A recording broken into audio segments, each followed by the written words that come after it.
Even though I've considered myself a conservative most of my life, my favorite president of my lifetime is this man, Harry S. Truman. He was president when I was born. At this point in time, in 1955, he was starting to write his memoirs.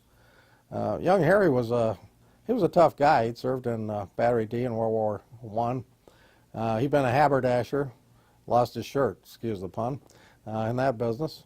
He got into government early on in Jackson County, Independence, Missouri, and was a county administrator for a while.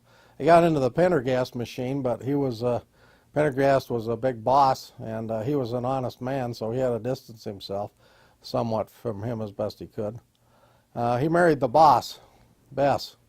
Bess is the family with the big home and all that in Independence, and it took a long time for him to win her over. He was completely loyal to his wife, unlike some presidents, and they had a great relationship. And he'd always say, well, I got to check with the boss on that, even when he was president, to decide what to do. This is written to Dean Acheson, his former Secretary of State, when he's trying to put his memoirs together.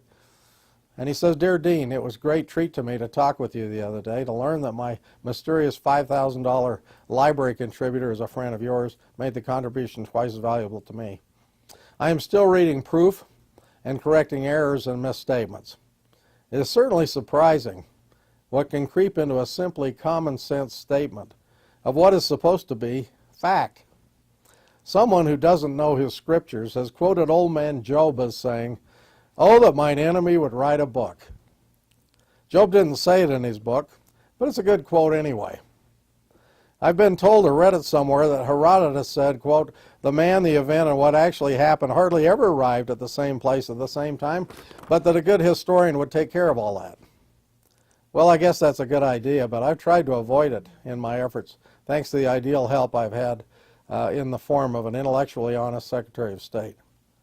There have been some others who have said plainly and humbly that my memory is at fault, and Dean, I like it. There's nothing worse for a man's character than friends who tell him always how good he is." At any rate, he wishes him the best and signs it, Harry.